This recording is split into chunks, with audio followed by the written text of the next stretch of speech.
Hello guys, welcome back to my channel. আজকের ভিডিওতে যে টপিকটা নিয়ে ডিসকাস করব সেটা হচ্ছে এই যে বৈদেশিক অর্থ বা এফআইআই, এফডিআই এরা যে পরিমাণ ইনভেস্টমেন্ট করেন, অর্থাৎ আমাদের যে ফরেন ক্যাপিটাল সেটা কি ভারতবর্ষের বাইরে কন্টিনিউয়াসলি বেরিয়ে যাচ্ছে, নাকি ভারতবর্ষের মধ্যে ইনফ্লোটা ইনট্যাক্ট রয়েছে, বা বর্তমান পরিস্থিতিটা কি, আমাদের কেন এই বৈদেশিক অর্থটার দরকার পড়ে, বা এটা নিয়ে আমরা অ্যাকচুয়ালি কি করি বা কীভাবে এই জিনিসটার বিবেচনা করা উচিত, সেই বিষয়টা নিয়ে আমরা আজকে ডিসকাশন করব।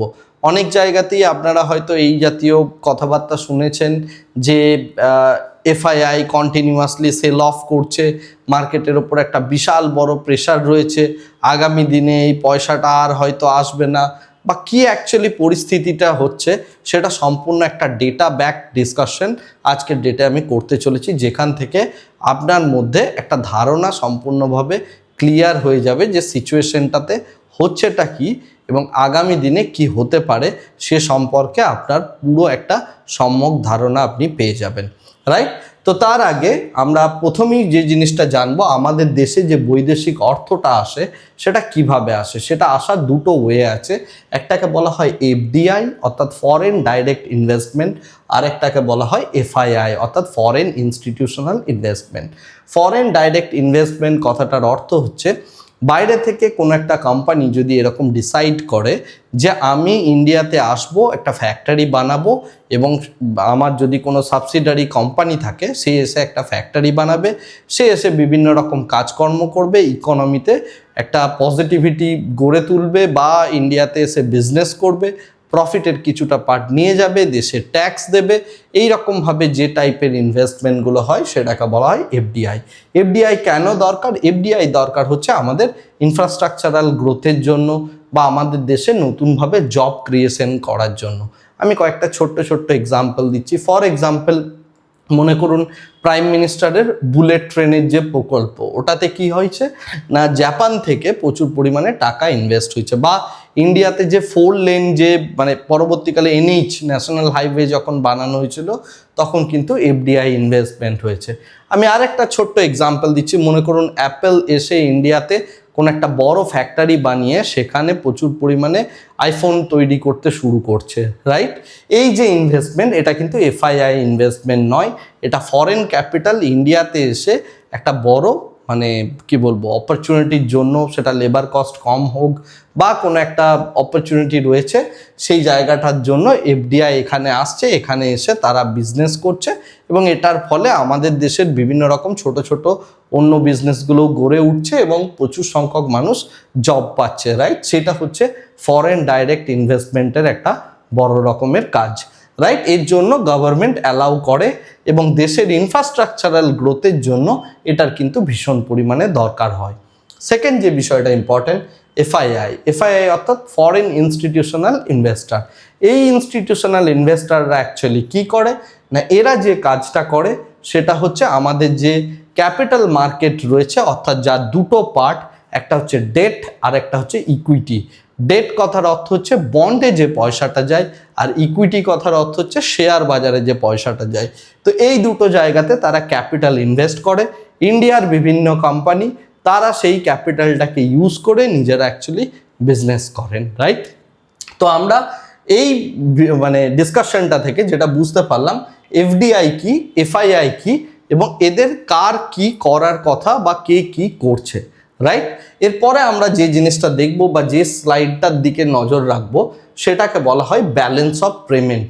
ইন্ডিয়ার ক্ষেত্রে যখন আপনি ব্যালেন্স অফ পেমেন্ট বা যে কোনো কান্ট্রির ক্ষেত্রে ব্যালেন্স অফ পেমেন্ট দেখবেন, অর্থাৎ আপনার দেশে বৈদেশিক মুদ্রা কতটা পরিমাণ আসছে, কতটা পরিমাণ বেরিয়ে যাচ্ছে, সেই বিষয়টাকে মেজার করার জন্য যে জিনিসটা করা হয় আমরা ব্যালেন্স অফ পেমেন্ট দেখি। ব্যালেন্স অফ পেমেন্টকে ইন্ডিয়াতে জেনারেলি দুটো এর পার্ট থাকে। একটাকে বলা হয় কারেন্ট অ্যাকাউন্ট, যে অ্যাকাউন্টের মধ্যে এই ক্যালকুলেশন হয় যে আমরা কতটা পরিমাণ ইম্পোর্ট করছি আর কতটা পরিমাণ এক্সপোর্ট করছি। ইম্পোর্টের কথা যদি বলতে হয়, আমরা এখানে গোল্ড প্রচুর পরিমাণে ইম্পোর্ট করি, আমরা এখানে অয়েল প্রচুর পরিমাণে ইম্পোর্ট করি, রাইট? অর্থাৎ এক্সপেন্সিভ জিনিস আমরা প্রচুর পরিমাণে ইম্পোর্ট করি। এছাড়া আমরা টেকনোলজি প্রচুর পরিমাণে ইম্পোর্ট করি। ফর এক্সাম্পল যত সফটওয়্যার রয়েছে, আমরা ফেসবুক ইউজ করছি, ইউটিউব ইউজ করছি, আদার যে সমস্ত সফটওয়্যারগুলো ইউজ করছি সেগুলো সমস্ত কিছু আমরা ইম্পোর্ট করছি, রাইট। আবার উল্টো দিক থেকে দেখতে গেলে আমরা প্রচুর জিনিস এক্সপোর্টও করি। আমরা চাল এক্সপোর্ট করি, আমরা আইটি সার্ভিসেস এক্সপোর্ট করি, আমরা এখানে ফার্মা প্রোডাক্ট এক্সপোর্ট করি। তো এইভাবে এক্সপোর্ট করি। তো ইম্পোর্ট আর এক্সপোর্টের মধ্যে যে ডিফারেন্সটা তৈরি হয় সেটা হচ্ছে আমাদের কারেন্ট অ্যাকাউন্ট হয় সারপ্লাস হচ্ছে বা ডেফিসিট হচ্ছে। ডেফিসিট মানে হয় নেগেটিভ রয়েছে আর সারপ্লাস মানে পজিটিভ রয়েছে। ইন্ডিয়া যেহেতু ইম্পোর্ট ড্রিভেন কান্ট্রি, তাই ইন্ডিয়ার জন্য এটা সবসময় ডেফিসিট থাকে, অর্থাৎ কারেন্ট অ্যাকাউন্টের যে ব্যালেন্স সেটা কিন্তু আমাদের ম্যাক্সিমাম টাইম নেগেটিভ হয়। এই যে নেগেটিভিটি রয়েছে, এই নেগেটিভিটিটাকে যদি আপনাকে ব্যালেন্স করতে হয় বা ব্যালেন্স অফ পেমেন্টকে যদি পজিটিভ করতে হয়, তাহলে আপনার ক্যাপিটাল অ্যাকাউন্টকে বাড়াতে হবে। এখন ক্যাপিটাল অ্যাকাউন্টে কি রয়েছে? ক্যাপিটাল অ্যাকাউন্টে রয়েছে এফডিআই কত টাকার ইনভেস্টমেন্ট করছে এবং তার সাথে এফআইআই কত টাকার ইনভেস্টমেন্ট করছে, ইন্ডিয়া কি লোন নিচ্ছে, কি গ্র্যান্টস আছে, এই সমস্ত জিনিসপত্রগুলো নিয়ে অ্যাকচুয়ালি যে ফিগারটা তৈরি হয় সেটাকে বলা হয় ক্যাপিটাল অ্যাকাউন্ট। আর এই কারেন্ট অ্যাকাউন্ট ক্যাপিটাল অ্যাকাউন্ট মিলে তৈরি হয় ব্যালেন্স অফ পেমেন্ট। এই ব্যালেন্স অফ পেমেন্টটা অ্যাকচুয়ালি আমাদের রিফ্লেক্ট হয় হচ্ছে, অর্থাৎ কত টাকা অ্যাকচুয়ালি হলো সেটা ডলার টার্মে হয়, যেহেতু পুরো পৃথিবী জুড়ে ডলারের সিস্টেম চলে। তাই সেই কারণে আমরা যদি দেখি প্রত্যেকবার ইন্ডিয়ার ক্ষেত্রে কতটা পরিমাণ ডলার রয়েছে, অর্থাৎ ফরেক্স রিজার্ভ কতটা রয়েছে, সেটা বাড়ছে না কমছে, তাহলে আমি বুঝতে পারবো আমার ব্যালেন্স অফ পেমেন্ট কি আছে, রাইট। কিন্তু কারেন্ট অ্যাকাউন্ট আমার সবসময় নেগেটিভ হয়। যদি ব্যালেন্স অফ পেমেন্টকে কন্টিনিউয়াসলি বাড়তে হয়, তাহলে আমাকে এফডিআই, এফআইআই ইত্যাদি ফ্লোগুলো কিন্তু আমার অনেক বেশি হতে হবে কম্পেয়ার টু আমার কারেন্ট অ্যাকাউন্টে যে প্রবলেমস রয়েছে, রাইট। যে কারণে ইন্ডিয়ান গভর্নমেন্ট গিয়ে বিভিন্ন জায়গায় ডিল করতে চায়, বিভিন্ন কোম্পানিকে আসার জন্য বলে। রিসেন্টলি আমি গতকালের নিউজে কভার করলাম যে এফআইআই এর ডেট মার্কেটে ট্যাক্স পুরো ফ্রি করেছে। কেন না, আমার ক্যাপিটাল অ্যাকাউন্টের ফ্লোটাকে বাড়াতে হবে, সেটা এফআইআই বিভিন্নভাবে সেটা করতে পারে, রাইট। তো এটা হচ্ছে কোর কনসেপ্ট বা মূল কনসেপ্ট, যার উপর বেস করে আমি আজকের বাকি যে ডেটার ফ্লোটা আছে সেটাকে দেখানোর চেষ্টা করব। তো প্রথম কথা হচ্ছে, আমরা প্রথমেই যে জিনিসটা দেখাবো সেটা হচ্ছে এফআইআই কিভাবে ইনভেস্ট করেছে লাস্ট 10 বছর বা 15 বছরে, 2013-14 ফাইন্যান্সিয়াল ইয়ার থেকে 26-27 ফাইন্যান্সিয়াল ইয়ার, অর্থাৎ এই ফাইন্যান্সিয়াল ইয়ারের ফার্স্ট কোয়ার্টার অবধি আমার কাছে টোটাল ডেটাটা আছে। এবং এই টোটাল ডেটাটা, এই ডেটার যে সোর্স সেটা হচ্ছে সম্পূর্ণভাবে আরবিআই এর থেকে আমি ডাউনলোড করেছি বা সেখান থেকেই সমস্ত ডেটাগুলো নেওয়া হয়েছে, রাইট।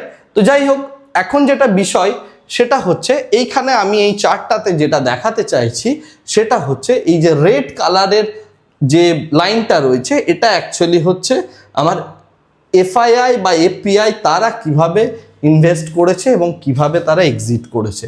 আর ব্লু কালারের যে বারগুলো রয়েছে সেটা অ্যাকচুয়ালি হচ্ছে এফডিআই ইনভেস্টমেন্ট, অর্থাৎ ফরেন ডাইরেক্ট ইনভেস্টমেন্ট। এখন যদি আমি দেখি 2013-14তে, আমি শুধু রেড কালারটাতে ফোকাস করছি এই মুহূর্তে, তো 2013-14তে ইন্ডিয়াতে এফআইআই প্রচুর পরিমাণে ইনভেস্ট করেছে। তারপরে আমরা যদি দেখি 15-16 ফাইন্যান্সিয়াল ইয়ারে তারা এক্সিট করেছে, আবার পরে ইনভেস্টমেন্ট বাড়িয়েছে, আবার এক্সিট করেছে, আবার ইনভেস্টমেন্ট করেছে, আবার এক্সিট করেছে, আবার ইনভেস্টমেন্ট বাড়িয়েছে, এবং তারপরে লাস্ট 3-4 বছর ধরে কন্টিনিউয়াসলি এফআইআই এখানে কিন্তু এক্সিট করছে, রাইট। এরপরে আমরা যদি দেখি এফডিআই এর কথা, তাহলে এফডিআই যে মানে আমি এই মুহূর্তে কনসেন্ট্রেট করছি কেবলমাত্র এই ব্লু কালার লাইনটাই, রেড লাইনটাতে আর নয়। তো এফডিআই এর যদি আমি ইনভেস্টমেন্ট দেখি, এফডিআই কিন্তু কনস্ট্যান্টলি আমার ইনভেস্টমেন্ট করতে থাকছে, রাইট। এফডিআই ইনভেস্টমেন্ট কিন্তু আমার প্রচুর যে ড্রপ করেছে সেটা নয়, একটা জায়গায় এসে স্টেবল হয়েছে এবং লাস্ট 4 বছরেও এই জিনিসটা কিন্তু কন্টিনিউ রয়েছে এবং রীতিমতো তার যে মিন, সেই মিনের কাছাকাছি জায়গাতেই রয়েছে। অর্থাৎ পুরো জিনিসটা থেকে আমি কি বোঝাতে চাইছি, আমি যেটা বলতে চাইছি সেটা হচ্ছে, বা যেটা শেয়ার মার্কেট বা ফাইন্যান্সিয়াল মার্কেটের যেটা প্যাটার্ন সেটাই আমি দেখাতে চাইছি, যে এফআইআই এর যে পয়সা সেটা আসে যায়, আসে যায়, আসে যায়, আসে যায়। সেই জন্য এই যে পয়সাটা, এটাকে বলা হয় হট মানি। যেখানে যেখানে এফআইআই অপরচুনিটি দেখে সেখানে কিন্তু এফআইআই ইনভেস্টমেন্ট করে। আবার যদি তার মনে হয় অপরচুনিটি কমে যাচ্ছে, তারা সেখান থেকে উইথড্র করে। আবার যখন দেখে যে ইনভেস্টমেন্ট করতে হবে তারা তখন ইনভেস্টমেন্ট করে। এই টাকাটা প্রথমবার ইন্ডিয়া থেকে বেরোচ্ছে সেটা কিন্তু একদমই নয়, এটার একটা সিক্লিক্যাল ওয়ে আছে, যে ওয়েটা দেখে এটা কিন্তু বাড়া কমা কন্টিনিউয়াসলি করে। কেন না, তার কারণ হচ্ছে এফআইআই কন্টিনিউয়াসলি তাদের পয়সাটাকে কোন কান্ট্রিতে ড্রপ করবে বা কোন কান্ট্রিতে নিয়ে যাবে তার জন্য সে পৃথিবীর সমস্ত কান্ট্রির মধ্যে অপরচুনিটি দেখতে থাকে, রাইট। আর এফডিআই এর ক্ষেত্রে হচ্ছে কি, যে তারা যেখানে ইকোনমিক গ্রোথ করতে চায়, ইকোনমিক গ্রোথের অপরচুনিটি চায়, অর্থাৎ যেখানে তারা ব্যবসা বাণিজ্য করতে পারবে, স্টেবলভাবে বিজনেস করতে পারবে বা কোনো একটা সেক্টরের মধ্যে তারা গ্রোথ দেখতে চাইছে, সেই সমস্ত জায়গাগুলোই এফডিআই কিন্তু ডাইরেক্টলি ইনভেস্টমেন্ট করে, রাইট। অর্থাৎ এফডিআই এর যে পয়সা এটাকে বলা হয় স্টেবল মানি ইকোনমির জন্য, আর এফআইআই এর যে পয়সা সেটাকে কন্টিনিউয়াসলি এখানে বলা হয়ে থাকে হট মানি, অর্থাৎ এটা আসবে যাবে আসবে যাবে আসবে যাবে। এখন যেটা বিষয়, আমি এই ডিসকাশনটা কেন করছি, তার কারণ আমি এটা দেখার চেষ্টা করছি যে টোটাল ইনসাম আমার কারেন্ট অ্যাকাউন্ট বা আমার যে ব্যালেন্স অফ পেমেন্ট সেখানে কি অবস্থাটা হচ্ছে, এবং ইন্ডিয়াতে পুরো টাকাটাই উইথড্র হচ্ছে নাকি আমার ক্যাপিটাল এখানে রয়েছে। এফআইআই যে পয়সাটা এই যে আসবে যাবে বলছি, এই আসা যাওয়ার দুটো ওয়ে আছে, একটা হচ্ছে ডেট আর একটা হচ্ছে ইকুইটি, রাইট। তো আমরা এর পরের স্লাইডে দেখার চেষ্টা করি যে এফআইআই ডেটে কি করেছে আর ক্যাশে কি করেছে। ক্যাশটাকে রিপ্রেজেন্ট করা হয়েছে ব্লু কালারে আর ডেটটাকে রিপ্রেজেন্ট করা হয়েছে আমার ইয়েলো কালারে। এখন যদি আমরা দেখার চেষ্টা করি তাহলে ব্লু কালারের যে সমস্ত লাইন সেই সমস্ত ইয়ারগুলোতে বা সেই সমস্ত বছরগুলোতে উপরের দিকে থাকলে সেটা পুরো পজিটিভ। সুতরাং আমরা এখানে দেখতে পাচ্ছি 20-21 হিউজ পরিমাণে ক্যাশ মার্কেটে অর্থাৎ ইকুইটিতে বাইং আছে, কিন্তু বর্তমান সময়ে আমরা যদি দেখি 23-24 ক্যাশ অ্যান্ড ডেট দুটো মার্কেটেই বাইং ছিল, 24-25 আমি দেখতে পাচ্ছি ক্যাশ মার্কেটে সেল অফ, ডেট মার্কেটে কিন্তু 1,46,000 কোটি টাকার মতো ইনভেস্টমেন্ট করেছে। আমি যদি দুটোকে বিয়োগ করি তাহলে নেট টু নেট কিন্তু ইন্ডিয়াতে এফআইআই পয়সা দিয়েছে, সেটা ডেট মার্কেটে দিয়েছে, রাইট। সিমিলারলি আমি যদি দেখি 25-26 এবং 26-27 এই দুটো ফাইন্যান্সিয়াল ইয়ারে আপাত দৃষ্টিতে দেখতে গেলে এফআইআই এর কিন্তু নেগেটিভ আউটফ্লো রয়েছে, অর্থাৎ FII cash market and debt market থেকে বেরিয়ে যাচ্ছে। যেহেতু ক্যাশ মার্কেট আমাদের অর্থাৎ ইকুইটি মার্কেট আমাদের ভালো প্রফিট দিতে পারছে না বিভিন্ন কোম্পানি, এবং তার সাথে আমরা যেটা দেখতে পাচ্ছি যে আমাদের এখানে যেভাবে প্রফিটেবিলিটির গ্রোথ আসা উচিত বা ইকোনমিক যে সিচুয়েশনটা আসা উচিত সেই সিচুয়েশনটা ইকুইটি মার্কেটে নেই, সেই কারণে কিন্তু এই জিনিসটা সম্পূর্ণভাবে ড্রপ হচ্ছে। উল্টো দিক থেকে গভর্নমেন্টকে কি করতে হবে, গভর্নমেন্টকে এখন কোনোভাবে এফআইআই এর ইনফ্লোটাকে বাড়াতে হবে। যেহেতু ক্যাশ মার্কেট ভ্যালুয়েশন গেম চলে, তাই গভর্নমেন্ট সেই কারণে ফোকাস করেছে সম্পূর্ণভাবে ডেট মার্কেটে, যে কথাটা গতকাল আরবিআই বলল। তো সুতরাং এইখানে যদি আমি ডেট মার্কেটের ইনফ্লোগুলোকে বাড়িয়ে দিতে পারি, ক্যাশ মার্কেট বা ইকুইটি থেকে যদি আউটফ্লো হয়ে যায়, তাও নেট টু নেট আমি অনেক বেটার পজিশনে থাকবো, right. So that is basically the idea, যে কারণে গভর্নমেন্ট এফআইআই এর থেকে ডেট মার্কেটের এই যে ট্যাক্স বা এলটিসিজি ট্যাক্স, সেই ট্যাক্সটাকে সম্পূর্ণভাবে সরিয়ে দিল, যাতে সে ডেট মার্কেটে ইনভেস্টমেন্ট করে, যেখানে তাদের একটা একদম সেফ অ্যান্ড সিকিওর রিটার্ন তারা পায়, ইকুইটি মার্কেটের মতো এই ভোলাটিলিটি যেন না থাকে, রাইট। তো যাই হোক, সেই সিনারিওটা জানার পর এখন যদি আমরা এফআইআই অ্যান্ড এফডিআই দুজনের টোটাল পয়সাটাকে যদি আমরা বিচার করি যে টোটাল সিচুয়েশনটা কি হয়েছে বা টোটাল সিনারিওটা কি হয়েছে, তাহলে আমরা যেটা দেখতে পাচ্ছি কন্টিনিউয়াসলি ইন্ডিয়ার মধ্যে কিন্তু ইনফ্লোটা রয়েছে। যদি আমি তিনটেকে কম্বাইন করি, অর্থাৎ আমি এফআইআই এর cash and debt, FDI flow সমস্তটাকে যদি আমি কম্বাইন করি, তাহলে আমার কাছে এই ফিগারটা উঠে আসছে। এই যে ফিগারগুলো আছে এগুলো বিলিয়ন ডলারে আছে। তো সেই কারণে আমরা যদি দেখি ক্যাশ মার্কেটে লাস্ট 2 বছরে ইন্ডিয়া থেকে প্রচুর পরিমাণে টাকা এফআইআই উইথড্র করলেও এখানে ইয়েলো কালারের যে লাইনগুলো সেগুলো হচ্ছে এপিআই বা এফআইআই এর টোটাল পজিশন, আর ব্লু কালারগুলো হচ্ছে এফডিআই ইনভেস্টমেন্ট। তো এফডিআই কিন্তু কনস্ট্যান্টলি ইনভেস্টমেন্ট করে যাচ্ছে, এফআইআই ক্যাশ মার্কেট থেকেও পয়সা উইথড্র করলেও এফডিআই এর ইনভেস্টমেন্ট কিন্তু ইনট্যাক্ট রয়েছে। তো তো নেট টু নেট আমরা যেটা দেখতে পাচ্ছি ইন্ডিয়ার মধ্যে কিন্তু বৈদেশিক পয়সা যেটা উইথড্র হয়ে যাচ্ছে বলে আমরা ভাবছি, সেটা কিন্তু একদমই নয়। সেটা সম্পূর্ণভাবে যদি আমি কম্বাইন করি সমস্ত জায়গাগুলো, তাহলে কিন্তু ইনফ্লো রয়েছে। এবং এই যে ইনফ্লোটা সেটা ইকুইটি মার্কেটে একদমই নেই, যে কারণে আপনি শেয়ার বাজার থেকে পয়সাটা তারা উইথড্র করছে, কিন্তু তারা ডেট মার্কেট বা ফরেন ডাইরেক্ট ইনভেস্টমেন্ট অর্থাৎ বিভিন্ন রকমের যে সমস্ত সেক্টরগুলো রয়েছে সেই সেক্টরগুলোতে তারা ইনভেস্টমেন্ট করছে। এই ইনভেস্টমেন্টটা থেকে তারা কিভাবে বেনিফিট নিচ্ছে সেটা নিয়ে হয়তো আমি পরে একটা ডিসকাশন করব, যেটা থেকে আপনারা পরবর্তীকালে বুঝতে পারবেন যে কিভাবে রিটেল প্লেয়ারগুলোকে অ্যাকচুয়ালি এই এফআইআই এফডিআই এরা কিভাবে ট্র্যাক করে, সেটা নিয়ে আমি নেক্সট স্যাটারডে হয়তো একটা ডিসকাশন করব। এবং সেই ডিসকাশনে আমি এই বিষয়টা সম্পূর্ণভাবে আপনার কাছে ক্লিয়ার হয়ে যাবে আজকের এই ভিডিওটা যদি দেখে থাকেন এবং নেক্সট ইয়েটাই, তাহলে আপনি বুঝতে পারবেন যে এখানে কিভাবে অ্যাকচুয়ালি রিটেলাররা হাই প্রাইসে জিনিসপত্রগুলো কেনে। এনিওয়েজ আমরা সেই বিষয়টা নিয়ে পরে কথা বলবো। তো যেটা নেট টু নেট দেখতে পাচ্ছি যে ইনফ্লো বজায় রয়েছে। এখন যে কথাটা আমি প্রথম থেকে বলছিলাম যে ফরেক্স রিজার্ভ বা আমাদের যদি ব্যালেন্স অফ পেমেন্ট যদি আমরা দেখার চেষ্টা করি এবং তার সাথে যদি ফরেক্স রিজার্ভের কম্প্যারিজন করি, তাহলে এর যে ক্যালকুলেশন ফরেক্স রিজার্ভের সেটা হচ্ছে কি না, কারেন্ট অ্যাকাউন্টে কতটা পয়সা রয়েছে, ক্যাপিটাল অ্যাকাউন্টে কি রয়েছে, ফাইন্যান্সিয়াল অ্যাকাউন্টে কি রয়েছে এবং এরর অ্যান্ড অমিশন কি রয়েছে, এই সমস্তটা নিয়ে আমার হচ্ছে চেঞ্জ ইন ফরেক্স রিজার্ভ। তো এখন যদি আমরা ফরেক্স রিজার্ভের ট্রেন্ডটা দেখি, তাহলে এই যে 2023-24 থেকে কন্টিনিউয়াসলি এফআইআই বেরিয়ে যাচ্ছে বলা হচ্ছে, তারপরেও আমার ফরেক্স রিজার্ভ কিন্তু আপ ট্রেন্ডে রয়েছে। বলার মানেটা হচ্ছে এটা যে আমার কারেন্ট অ্যাকাউন্ট ডেফিসিট সবসময়ের জন্য নেগেটিভ, যেহেতু আমরা ইম্পোর্ট ডিপেন্ড কান্ট্রি, প্রথম ডিসকাশনেই আমি বললাম। তার সাথে এফআইআই ক্যাশ মার্কেট থেকেও বেরিয়ে যাচ্ছে, কিন্তু তা সত্ত্বেও আমাদের ফরেক্স রিজার্ভ কিন্তু কনস্ট্যান্টলি বাড়তে থাকছে, রাইট। এর সব থেকে বড় কারণটা হচ্ছে এফডিআই ইনভেস্টমেন্ট বাড়ছে, ডেট মার্কেটের মধ্যে ইনভেস্টমেন্ট হচ্ছে। তো ইকুইটি কেবলমাত্র একমাত্র জায়গা নয় পয়সা ইনভেস্ট করার, বা সব সময়ের জন্য ইকুইটি মার্কেট যে আপনাকে পয়সা দেবে সেটা একদমই নয়।